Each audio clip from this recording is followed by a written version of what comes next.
Good morning and welcome. We are going to get started for our webinar for managing the challenges of substance abuse. My name is Danielle Tran. I am a training coordinator with the California Department of Veteran Affairs. I'm just going to give you a very quick overview of how you can stay informed and connected to all of your benefits. So what is CalTAP? CalTAP is designed to inform and connect veterans of all eras to their earned state and federal benefits. And we do that through our 5 pathways: core curriculum, education, employment, and entrepreneurship. And then our 5th pathway is for our service providers. So those who are actually serving veterans, we want to make sure that they know the best ways to reach veterans. So how do you stay informed and connected? Well, we ask that you provide your non-DoD email, if you haven't already, to CalTAP at calvet.ca.gov. Go ahead and register on My Calvet. That's our Calvet website. And then you can also find and connect with us on social media on our various platforms. We also ask that you go ahead and fill out our webinar survey. That way we can utilize the feedback from this session to continue to improve our services to veterans.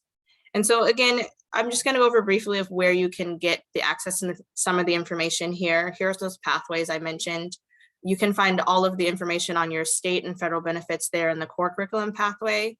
And then what we like to highlight here is all of these webinars, including this one, are previously recorded and uploaded to our website.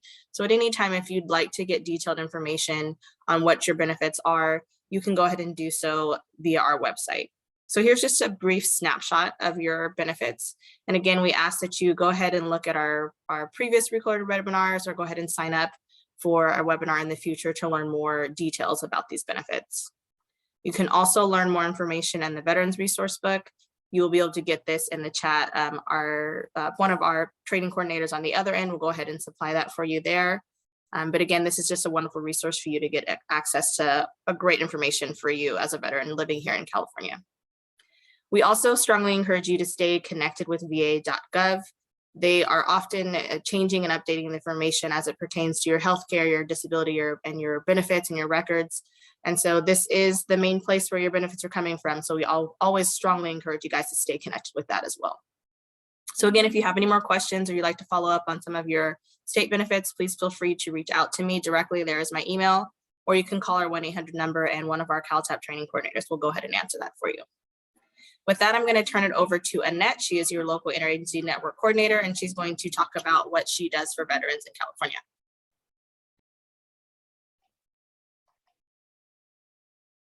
Good morning, everyone. My name's Annette Walliver. I'm the local interagency network coordinator, also referred to as a LINK. But basically what I am is I'm a field rep, one of the 8 field reps for the state of California.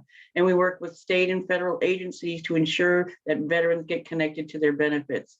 So you can see on this map that Calvet has divided the state into 8 regions. Each color is a region with a coordinating link.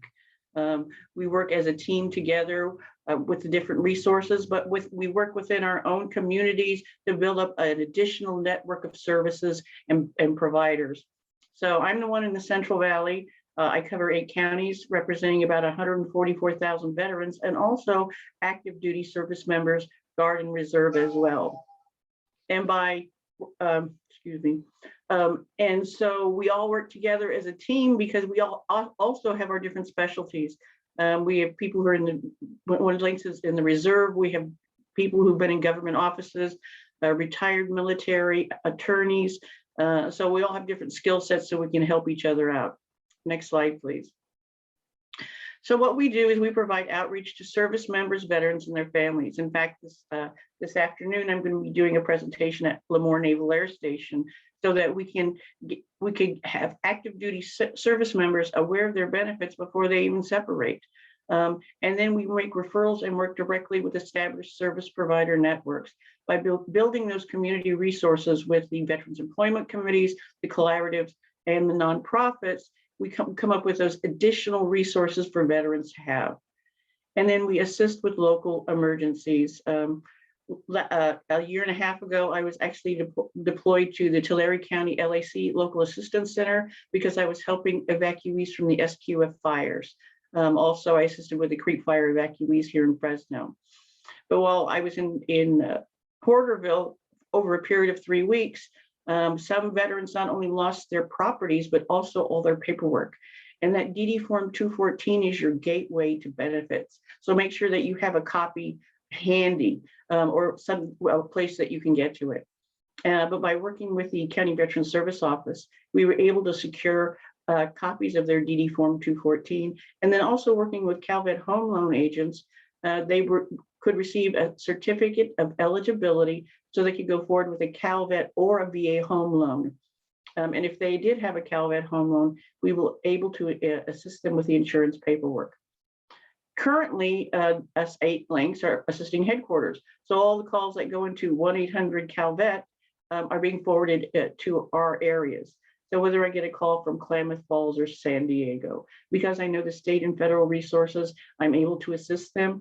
And if we need to dive deeper into their communities for additional resources, I contact that link in that area because they are the subject matter experts. And then we provide leadership and advocacy to local communities by staying in touch with our partners. Not only are they aware of benefits, they're aware of any updates and changes to benefits, but also we can see if there's a gap in services that we can address and forward that information to headquarters. Next slide, please. So getting connected to your benefits, that's what I'm all about as a link doing outreach. I'm the poster child for getting connected to your benefits. I served in the United States Army from 1975 to 1978, used my GI Bill, got my degree, used my VA home loan, and I thought that's pretty much it. But it wasn't working until 12 years ago when I started working for the state of California. I realized that I could file for compensation. So I have a service-connected disability, which leads to additional benefits. I also am enrolled in VA healthcare. So a lot of the benefits that you may not need now, you may need sometime in the future. So make sure you're aware of what you have available to you.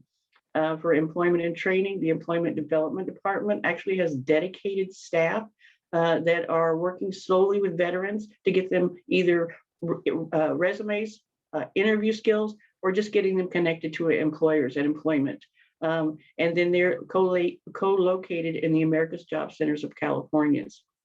And the AJCCs actually have the tools that you can use at no cost to you, printers, scanners, copiers, all the things that you can use. California state benefits, well, that's what Calvet is all about. And each state has a different set of benefits and different eligibilities. But so we are the other VA, as I say. We're your California VA. But we work very closely with the County Veteran Service Office. They actually administer a lot of the state and federal benefits, the California state benefits. And so if you need to file for compensation or pension, college tuition fee waiver forms, DMV, fish and game, they're there to assist you with all that paperwork. They're trained by Calvet, so they really know what they're doing. And there are 56 CVSOs in the state of California out of the 58 counties. Healthcare, we should be mindful of our healthcare during this time. As I said, I'm enrolled in VA healthcare.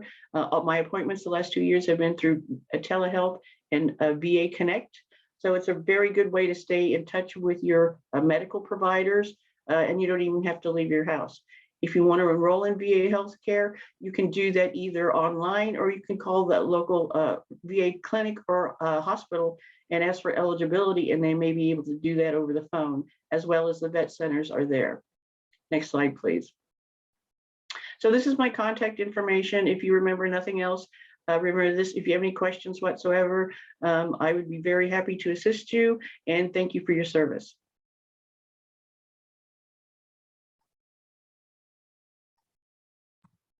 Thank you, Annette. At this time, we will go ahead and turn it over to Nicole. She's going to be presenting on the topic for today. Thank you so much for having me and being able to represent U.S. Vets. I am Nicole Souders. I am a licensed marriage and family therapist working with U.S. Vets. We are the largest nonprofit organization serving veterans and their families with housing, case management, clinical services, therapy, counseling, support for jobs, and much more. Today, I want to present some information with you on the topic of addictions. So you may see the title here, and it says the comfort of addictions. How do I know the difference between letting go of something that hurts me so I can hold on to something that helps me? So we're going to talk about the different views and perspectives, benefits and harms of addictions, and how all of that stuff relates to us. So if we could go to the next slide, I'll jump on in. Thank you. Okay, so before we dive any further, we need to identify what an addiction actually is. So here is the clearest definition I could find for you: a psychological and physical inability to stop consuming a chemical, a drug, or a substance. And if you see here, also an activity. So it's also the inability to stop engaging in a type of behavior, even though it may cause psychological and physical harm. So I'm going to break it down a little bit more in the next slides. An addiction can be something that we ingest, something that we physically take in our bodies, and it can also be a behavior, an activity, something that we do. So I'll break it down in a minute, but one of the things I wanted to identify is the myth around addictions. So here's something you might have heard. Things like exercise support a healthy diet. That's a good addiction. That's a good thing to want to always put first in my life and make sure that I'm hitting that and engaging it. There's nothing wrong with being healthy and exercising, eating clean, and recognizing there's only bad addictions. Only people who engage in drugs and alcohol and gambling, that's an addiction. Those people have an issue. I don't. So recognizing that all of that is actually a myth, and I'm gonna kind of debunk it throughout this presentation, but recognizing the ultimate truth and facts behind what an addiction is that it's any substance or behavior that can be a part of your life in a healthy way or an unhealthy way. Essentially, when I put healthy way, is recognizing, yes, some people can have drink, they can have alcohol, they can have wine. People, have injuries, they go to the hospital, they take painkillers, and then they stop. Those things can actually help you for certain specific reasons and purposes. However, they can also lead to an addiction if someone has a dependence on them. Same thing with exercise and eating quote unquote clean. If you're not eating other types of nutrients or supplementing nutrients that you're taking out of a diet to be healthier, you can cause harm to your body because you're missing certain nutrients that you need. If you're exercising so much that you're not resting, not taking care of your body, you're wearing down your body physically because you want to look a certain way or be a certain way, that also isn't healthy or helpful for you. So essentially, once it's identified as an addiction, going back to that first definition at the top there, it's never a good thing. So we're going to learn how to understand what balance is, and where the line might be for you or a loved one for engaging in a behavior that seems a little concerning versus it actually is concerning and we need to look further into it. Next slide, please.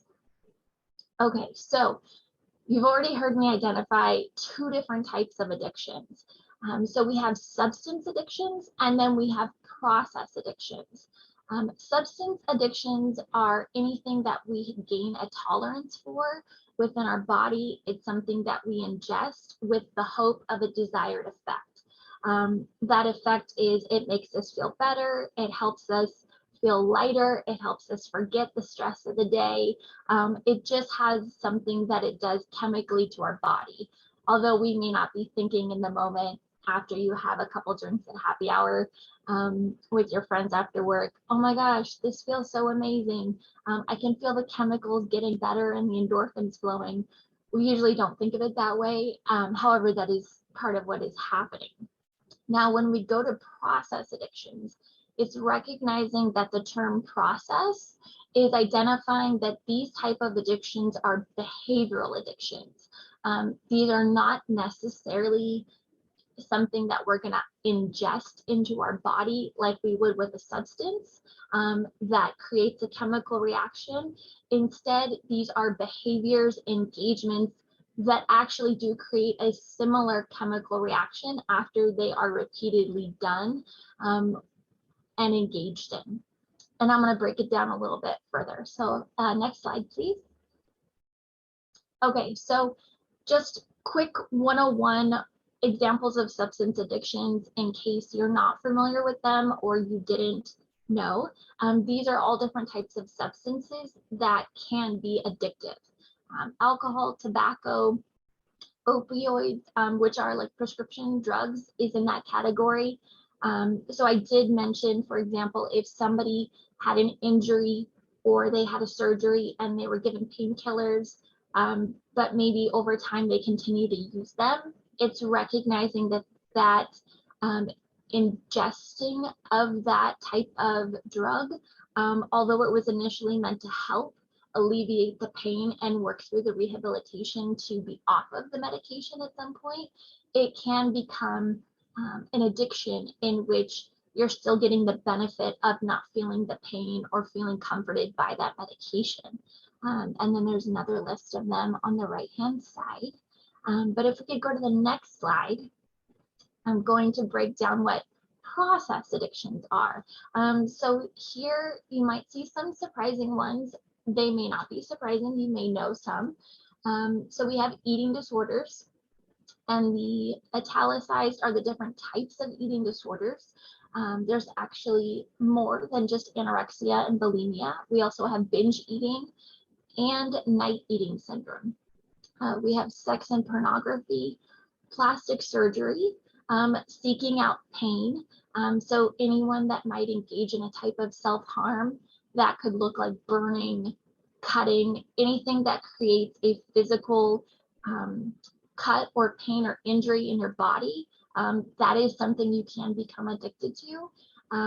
Love, so that probably seems a little generic and a little strange because you may be thinking everybody wants love. However, I have relationships there in the italicized parentheses, because there are ways in which we can engage in relationships, especially romantic relationships or even relationships that may engage in different types of engagement of sexual intercourse, having multiple partners, that can lead to lots of different things emotionally, but recognizing that with those engagements, there are chemical reactions that are released.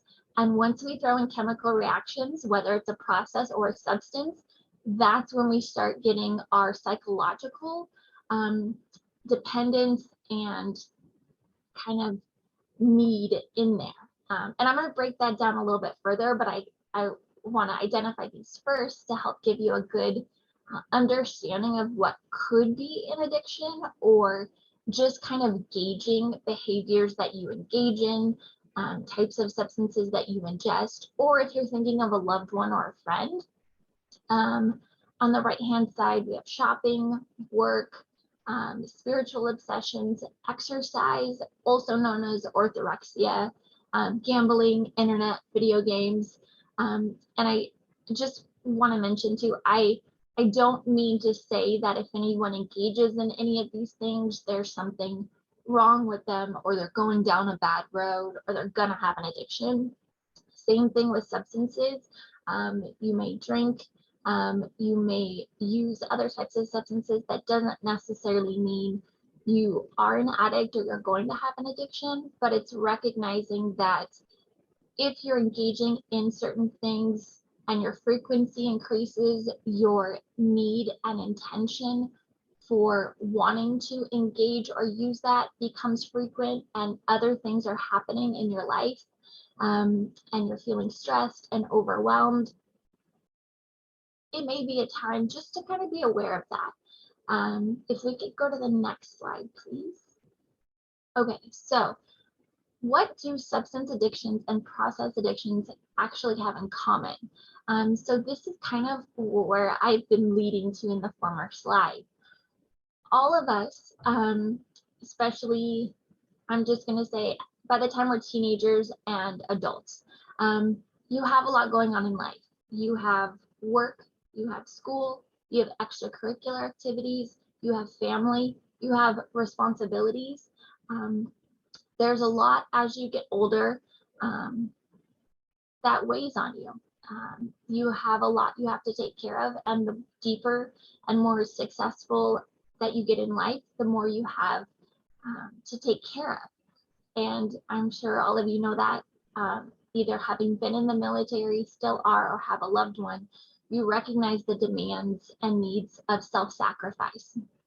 And so recognizing that, it's important to know that as humans, it is natural for us to either want just to have a good day, to have a couple hours on a Friday night to enjoy, it's the weekend, or because you're so overwhelmed and stressed, you need a break. You need a vacation. You need a time out. So recognizing that when we are looking at and trying to understand an addiction and how we personally may or may not have an addiction or a loved one, it's two different mindsets. The mindset is, I need something good to happen. I need something exciting in my life. I need something to look forward to. I need joy. I can't remember the last time I felt good. That's, viewpoint A. Viewpoint B is, I'm worn out. I'm tired. I can't take this anymore. Nothing is helping me. No one is understanding me. No one's getting it. I keep trying to voice it and no one understands. So I need something that's going to give me a timeout. I need a quick vacation. I need 2 hours after work. I need a break. So those are two different viewpoints. And in me saying that, you may have gone, wait a second, I need both of those. I see things in both of those lenses, and that may be true. However, you have to see one of those when you're going towards the viewpoint of an addiction, because what in a substance does and what a behavior does in an addiction is it allows us the opportunity to get relief for a couple hours or a night, or it gives us a couple hours to have a break and get to sleep or get to relax and not have to think about the responsibilities and the stress. So whether it's a behavior or a substance, that engagement, that ingestion of something is allowing me, however brief it might be, whether it's 5 minutes, 5 hours, 5 days, depending on how you engage in it, it's giving me what I need in the moment. And everything has gotten so hard that I need that moment. And then we find ourselves needing that moment more and more and more. And that's where we go down to the third bullet point here. It says tolerance, withdrawals, and the inability to stop the behavior all become present in both a substance or a process addiction, because we're just trying to get through the day. You may think, oh my gosh, I can't believe I started that 6 months ago or 6 years ago. And here I am. Like, I don't know how to stop this. I don't know how to get out of it. I'm still going to work. I'm still going to school. I can function for the most part and drive my kids around. Like, half my friends don't even notice because they all drink too when we go out. It's okay.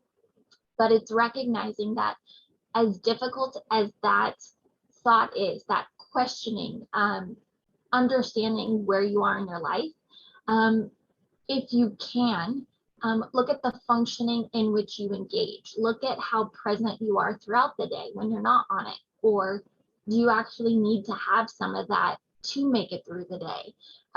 Once it started on Friday, Saturday night, and now you're doing it every night of the week. Whether it's a behavior or a substance, if it's impeding your ability to function every day, and that's the only thing that you can do to get relief or comfort, I would say that's a red flag as far as, is this going to create greater issues later on down the road? Is this impacting my ability in memory and my ability to be present with people? Is my just natural judgment getting harder to figure out? Am I not taking care of myself in other areas of my life because I'm so focused on this one? Are my relationships suffering? Is my health suffering? Is my work or school suffering? Is my overall support and belief in who I am as a person suffering? Those are questions I would say to ask yourself or think about with a loved one. Next slide, please. Okay, so how do addictions actually develop? This is something that I believe if we don't have a good understanding of, we will assume, well, it's just that person. Like, all they have to do is stop. Like, it's not that hard.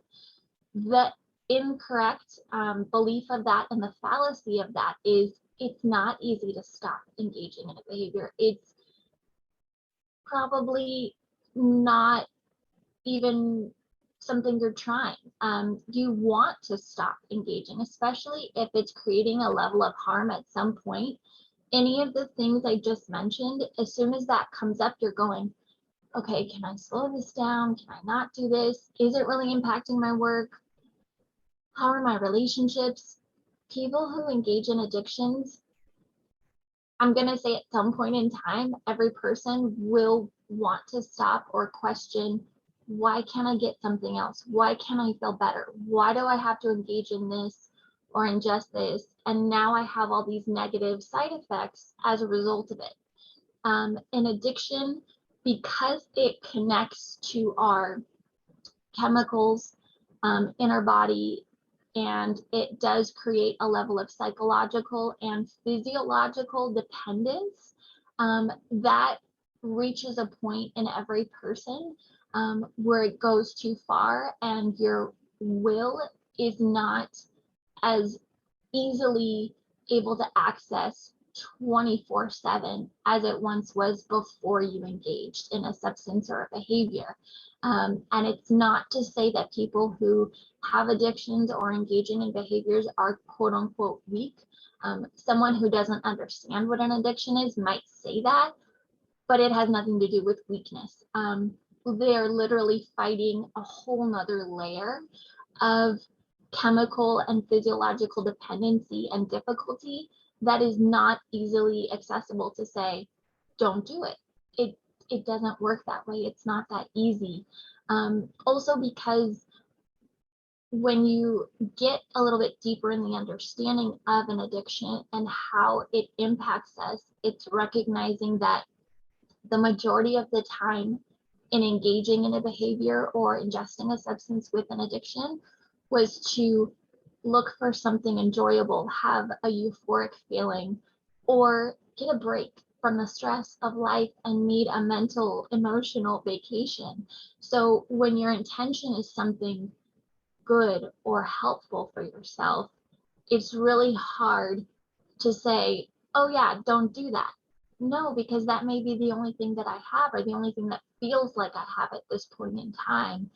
And I don't have the emotional, mental, physical, relational strength to go forward anymore to work through this. So recognizing once the chemicals are there, it makes it extremely difficult to work through an addiction, but it is possible. And as we get a little bit further in this, I'm going to help kind of bring that to the forefront. If we could go to the next slide, please. Okay, so what is the connection between an addiction and mental health? So research has shown that the majority of us who've ever had an addiction or do have an addiction have a mental health disorder. And I know that that might sound kind of heavy when we use this terminology, but recognizing that a mental health disorder is recognizing that something is impacting us.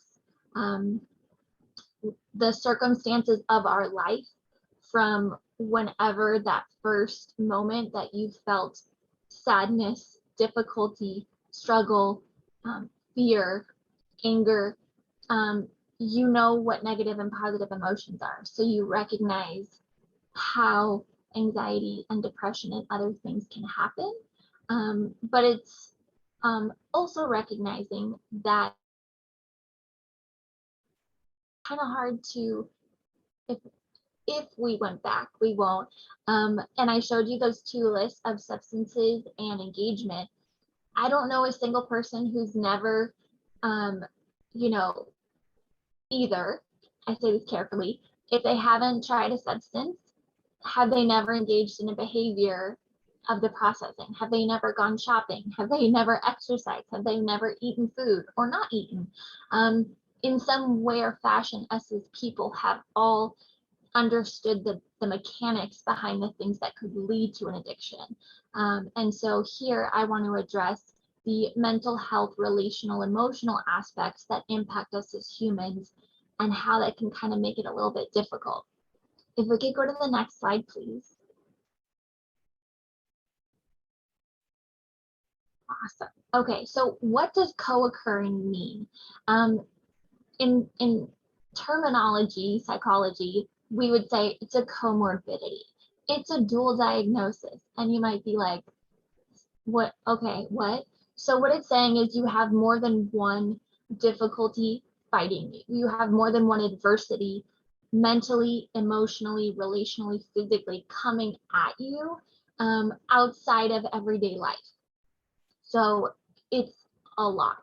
I put some general, very common mental health, what we would, term a disorder, clinically speaking, that's the term. Anxiety, major depression, schizophrenia, bipolar disorder, conduct disorders, post-traumatic stress disorder, attention deficit hyperactivity disorder. There's also obsessive compulsive disorder, there's panic disorder, there's adjustment disorder, separation anxiety. I mean, if you looked at the DSM, you would find a ton. That's not the main necessary importance to get from this. It's recognizing that at some point in time, there's a very strong likelihood that either genetically or environmentally, you may struggle or attain or have to fight with a mental disorder.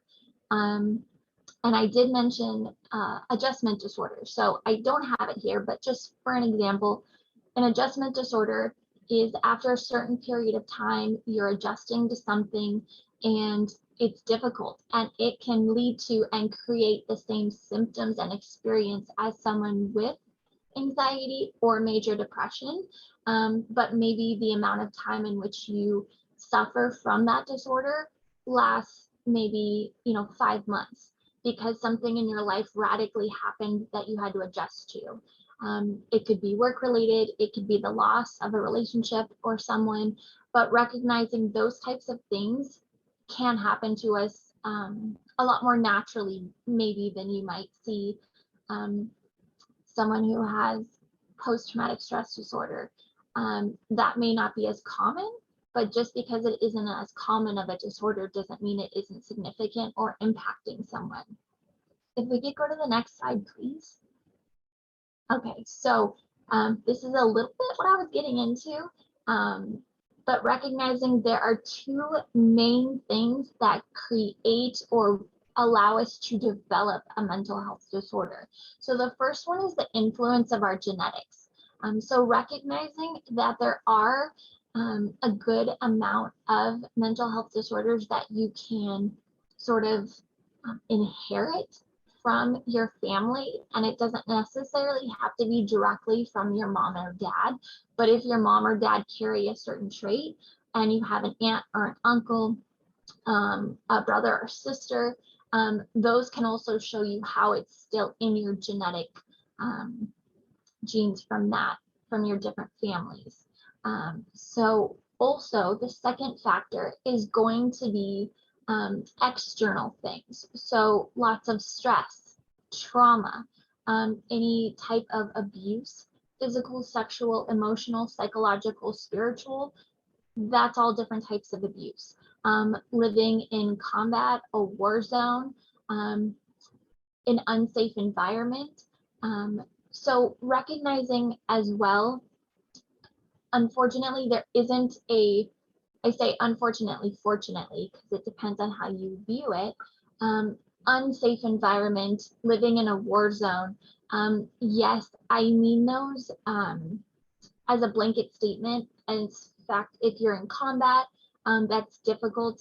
However, it can also feel like a war zone or an unsafe environment if there's domestic violence, if there's any type of abuse happening in a home, or you're being exposed to that, even growing up as a kid or a teenager, or having to hear certain things like that, even in the room next to you, but maybe you don't visually observe any of that, that type of a level of stress mentally and emotionally will wear on any human soul.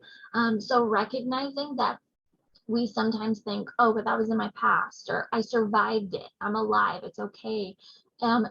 That doesn't mean it's still not impacting you or hasn't worn on you over time. And if you haven't had the opportunity to work through it in the sense of understanding or venting or, I guess without sounding like a therapy session, processing it, understanding, do you have a level of resentment, pain, anger, hurt, worry, concern, confusion that you can't wrestle and understand and identify? Those types of emotions and experiences do stay with us over time. Neglect, poverty, or any negative experience that our brain may not fully comprehend. These are all things that wear our susceptibility of making it through every single day. And by the time you're, a teenager or an adult, there's a very strong chance that you have gone through a lot, and it makes it so much harder day in and day out when so many external things start happening and you're trying to manage your everyday life. How do you get a break? How do you get relief? How do you have joy, so that you can somehow restore yourself, reset, and then jump back in? And that is really the understanding of what a substance or a behavior does for someone who is in an addiction. It allows them that opportunity that unfortunately, I'm sure a lot of other things they've tried or looked for didn't provide that same relief or comfort or excitement. So if we can understand that, we can recognize, okay, it's not really their fault and it's not my fault, but is this helping in the long term? Has this created other issues or difficulties or medical conditions that now I don't know what to do? If we could go to the next slide, please. So how do I begin to treat my addiction, and alongside if I have a mental health disorder? So recognizing that the signs and symptoms of what an addiction is and which one you may engage in or have, whether it's one or several, past, or you could be realizing maybe I do have an addiction, or maybe my behavior is becoming riskier and it looks like it. What are the things that contributed to me engaging in that? What were the benefits of ingesting that substance? What did it provide me? I think that's really important to ask yourself, or if you're not thinking of yourself and you're thinking of a loved one or someone close to you, what do you think they're needing or wanting? Are they needing a break? Are they needing joy? Are they needing space? That awareness and insight will help you understand yourself, and it will help you understand a loved one. Because a lot of times, for anyone who doesn't know what an addiction is or have one, it's a lot of questions, and it can be very difficult to understand. Next slide, please. Okay, so I did think it was important just to highlight specifically for any of our veteran community, or if you are a loved one of someone who has served or is serving. When I say like external experiences can contribute to stress, there's also ways in which our external circumstances or our environment can contribute to us engaging in certain behaviors or ingesting certain things because it's socially accepted or it's understood that it's quote unquote okay. Other people are doing it and they're not addicted to it. They don't have a problem. So why can't everyone? So just recognizing that alcohol has been an accepted custom as part of the military in work culture. I mean, you go to happy hour, it's for service members. You've had a long day of work, maybe you're on deployment, you're with your unit, you want to kick back, you want to relax, you deserve to have a break. And it's recognizing that the environment has created, especially just in the Western culture, that it's natural, it's okay. You earned it, you deserve it. So kick back. And then halfway through here, engaging in illicit drug use. So recognizing that different types of substances can help aid in coping with the stress of what your MOS is, what you are doing in deployment, if you're in combat. It also can help alleviate the focus and feeling that you might have on an injury that you've sustained. So just recognizing that the intention to engage in a substance or behavior isn't to necessarily create harm or issues in any way, but to help alleviate or take a break from or experience a euphoric effect. And if you think of maybe the hardest season that you experienced in the military or in your life, you might go, did I engage in anything? What helped me at that time? Maybe it was a substance or one of the behaviors. Maybe it was an addiction. Maybe it wasn't. But recognizing that at times as people, we use things and engage in things to help give us relief and comfort. So I also thought it was important for anyone to see that your environment can also make you more susceptible, and it can provide a sort of opening or gateway to including or trying or experimenting other things, so that this information is presented more to lighten or alleviate any sense of blame or shame or guilt that you have on yourself or someone else, and recognize that the environment in which you're in doesn't always make it easy and sometimes may encourage certain things. So it's not your fault or someone's fault. Yes, there can be frustration around that, but putting that blame can be very hard for anyone to handle, whether it's on themselves or someone else. So I kind of just want to bring a little bit of normalcy to understanding how these things can come into our life, just based off of where we work or what we do for a living. We don't think that at the time, but it is important now looking at it to see, oh, that could have contributed. Okay, now I know I can move forward with that information. Next slide, please. Okay, so after all that heaviness I just threw at you, you may be asking, what is wrong with me? Like, oh my gosh, I can't believe I was so successful, or I made it through all of that, and now I'm out of the military and I'm leaning on this. Like, I can't even be present. I can't even hold a job. I can't even pass my classes. I can't even be there for my kids or my significant other. Like, I just, like, what is the point? How do I move through this?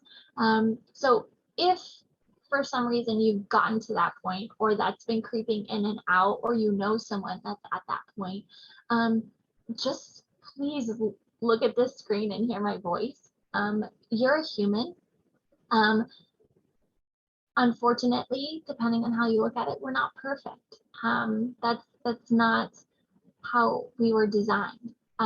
But experiencing a level of frustration and anger and guilt and blame and worry and distress and hopelessness is natural, and it is part of the human experience. And any moments in which you try to alleviate or take a break from that were understandable, especially if we're thinking of the behaviors in the process addictions or the substances, but also recognizing there are side effects to things that we do. And once something is clearly identified as an addiction, there's usually a level of harm or lack of functioning or success that we're doing that we don't fully understand.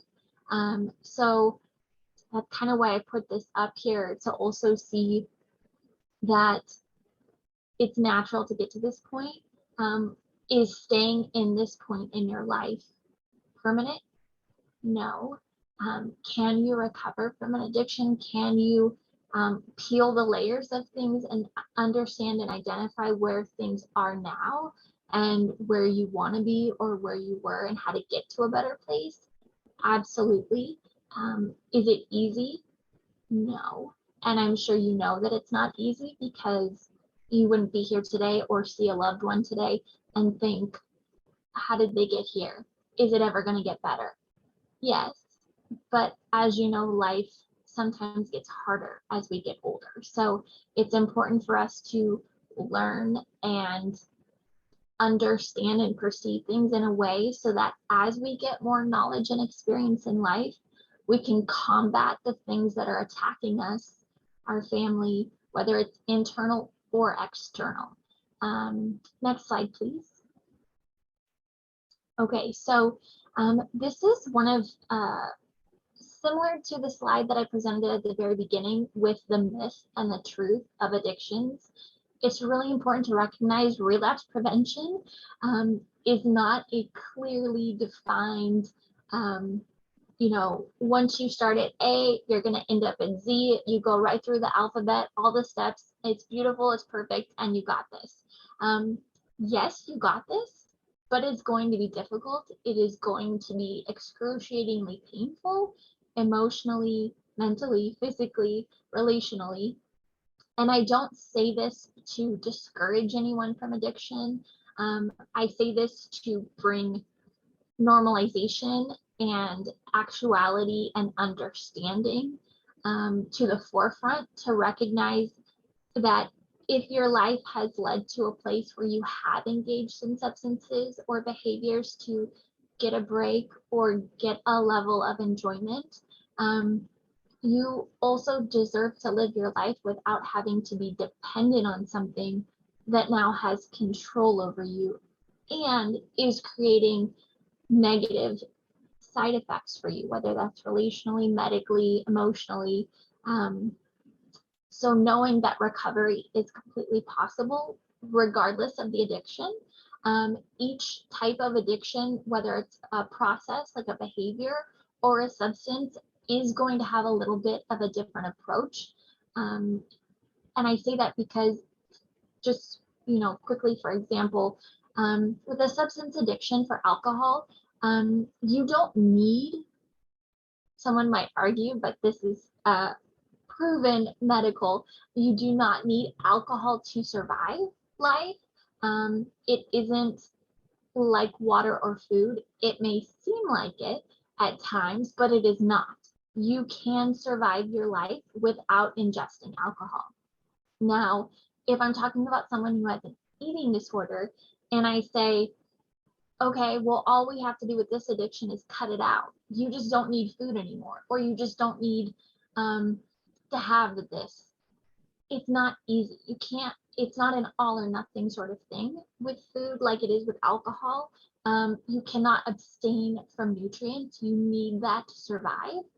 So it's a different type of recovery process, but both are fully recoverable. So just recognizing and understanding your level of stress, your experiences in life, what has led to needing a break or needing a night of fun. If you can understand how you perceive your way of coping or some might call it self-medicating, or helping or healing yourself, that will help. If we could go to the next slide, please. What can help with managing the difficulty of having an addiction with a co-occurring physical or mental health disorder? Supporting yourself in all different aspects, physically, emotionally, spiritually. If you can spend time every day doing something you're good at,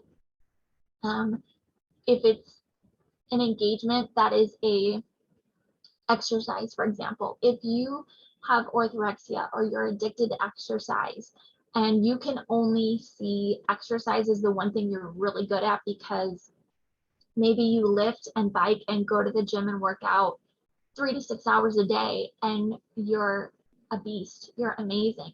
That's wonderful. But I am pretty sure, if not 100% confident, that there is something else you are good at or could learn to be good at. And you don't have to be perfect, but it's something you enjoy, something that creates a level of accomplishment and reward. If you can find those things, if you can find the joy or the peace or the excitement to look forward to or engage in each day, whether it's small or large, it will help you find that balance and awareness that there are other things out there you can engage in and look towards to make it through. And you only need to look at, the 24 hours that you're in right now. And if you have the ability to sleep for 6 hours or 4 hours or 8 hours, then you only have so many other hours in the day. And if that's work and that's school and that's family or that's figuring out what's next, then just use those hours for that. It's okay to break things down because that's all we have in this moment. Time is the most precious commodity. And if we can look at putting things in perspective, it may feel overwhelming at first, but it can also help alleviate the level of pressure and stress and tension that we have with everything weighing us down. Next slide, please. Okay, so really quickly, here are other alternatives if you are thinking of trying something, or maybe you have tried something in your recovery and you need something else, or you're thinking of a loved one. Know what your triggers are. Know the things that lend you to being too overwhelmed, to needing a break, to needing a night out. Do you have an emergency support system? Do you have a mantra or something that you can say to yourself? Is it a scripture? Is it a favorite song lyric? Hold on to those things, because even in those very small moments throughout the 24 hours of a day, you might just need something for 5 minutes. And that 5 minutes might mean taking a sip of alcohol that you haven't had in 6 weeks, or eating that food, or engaging in that behavior, or shopping online, and your 5 minutes of, I just need it one more time and I'll be okay. It's understandable to be in that place, but it's also understandable to try something else as well. And that's going to be something that you may wrestle with in your recovery. Keeping a journal. I know that one's a little controversial because some people don't like journaling. If it doesn't work for you and you've tried it, it's okay. Don't do it. If it does, try it. The 12 steps, support groups. Related to the 12 steps and support groups, there is AA, Alcoholics Anonymous. There is NA, Narcotics Anonymous, and there is also a group called Celebrate Recovery, and they are all across the nation, and they focus on process addictions and substance addictions. They work on codependency in relationships, anxiety, depression, in addition to shopping, binge eating, alcohol. They can also help if you've tried AA or NA, or if you're a family member and you need a support group. There's also that out there. There's treatment facilities, talk therapy.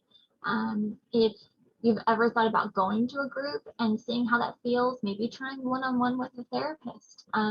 It doesn't have to be for the rest of your entire life. It could be for a season. So recognizing that you may need to pull on a couple different resources for yourself or a loved one, but it sometimes is a different combination for each individual person, because each individual person had a different experience in life that got them to this point. So it's not going to be A, B, and C for everyone. It's going to be C, B, or A and C.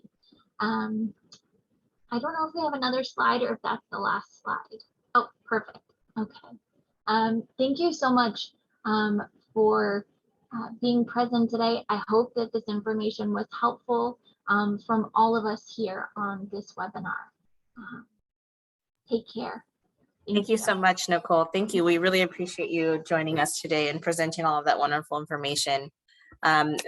Kirk has been handling the chat and the Q&A. So at this time, if anyone has any more or additional questions, you can go ahead and put those in. There we go. You can go ahead and put those in our Q&A. Kirk, if you'd like to read the question, I see there is one red bubble. If you'd like to address that, we can go ahead and do that now. Yes, good morning. Thank you, everybody. There is one, it's more of a comment, but I think it would go to Nicole. She could probably read it. During the pandemic, video games were a great way to crutch and to get over that isolation and consume that whole day. Now they find this trouble in the courage to be among other people again. So maybe you can address that issue live. Absolutely. This is among video games and so many other things, because we have the opportunity to have technology, a cell phone or a watch, a computer, everything is quickly there to allow us the opportunity to connect to people or observe people, engage with people, but it can also be used to prevent us from doing what we used to do before. It will make it seem more difficult to talk to people face to face, to be in a crowd of people. And if there's other things that contribute to feeling overwhelmed or nervous or anxious or shy, or worried someone's going to judge me or criticize me, I don't know what the social things are nowadays. What are people going to think? That is completely natural. And just taking it one step at a time.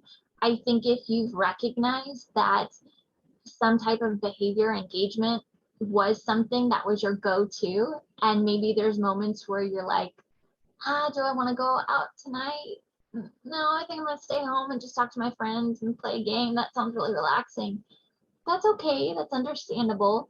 But is it preventing you from being out in the world? Is it preventing you from connecting to other people in other moments? So when you quote unquote have to be in real life to go to class or drive down the block to grab dinner, are you finding yourself overly heightened and stressed and overwhelmed because people are driving and they're honking and they're cutting you off and there's a long line and they forgot your order and your level of stress and adapting is so difficult? That could be because you didn't engage in that as much due to the pandemic.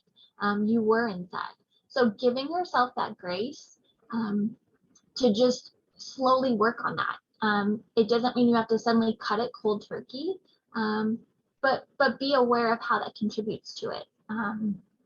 But yeah, that was amazing insight. And if you have the insight to understand things, that's always the most helpful and important in the long run. So thank you for bringing that up. I appreciate that. Thank you, Nicole. Thank you very much. That was great information.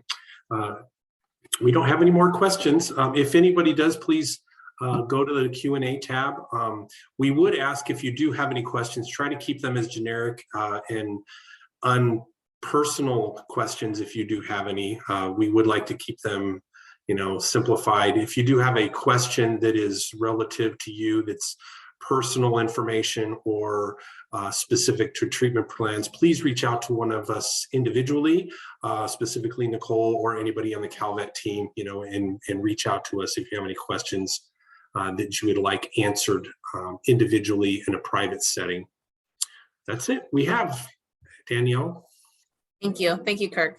So again, I'm just going to share our webinar survey. We really do value your feedback. We've tried really hard to tailor the meetings to be something that's beneficial to you guys. We've really shortened down our overview because we've gotten a lot of feedback. You guys really just want to get to the meat of that. So we do really value feedback. I just wanted to make sure I pointed that out. So if you have an opportunity, please go ahead and fill out that survey. You will also receive it by email if you just don't have a moment to do it right now. I'd also like to point out that we do have a few more upcoming webinars. Our main focus for this month has been mental health because it is such an important thing for our everyday health. So we do have 2 more webinars that are going to be on that focus. And then we also have some other webinars that you are more than welcome to join, again, just whatever benefits you. And then finally, again, we like to thank you guys for your service. We really do value you joining us here today and encourage you guys to continue to stay connected with us or share our information with your loved ones. I will go back to the slide that has our information on there so that you guys have an opportunity to write that down if you haven't already. But we'd like to thank you for joining us today, and we hope that you all have a wonderful day. Thank you.